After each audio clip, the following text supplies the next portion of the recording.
Hey there! Today we're diving into a common issue that many folks encounter when working with knitr in R. So, let's get right into it. The problem we're tackling revolves around setting a time limit for running RMarkdown files using knitr. Sometimes when a timeout occurs, it can result in an unclosed sync, causing subsequent issues in the output. It's a tricky problem, but fear not, there's a solution at hand. Now, let's focus on the solution. By manually removing the hooks that capture plot output using the setHook function, we can avoid the lingering sync issue. Just use the following code snippets: setHook, post, null, replace, setHook, before .plotted new, null, replace, and setHook, before grid.newPage, null, replace.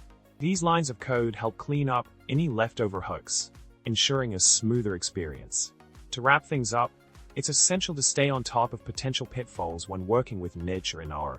By addressing the unclosed sync issue proactively, you can streamline your workflow and avoid unexpected hiccups down the line. Remember, a little cleanup can go a long way in maintaining a seamless coding environment. And that's a wrap. If you found this information helpful, don't forget to like, subscribe, and leave a comment below. Until next time, happy coding!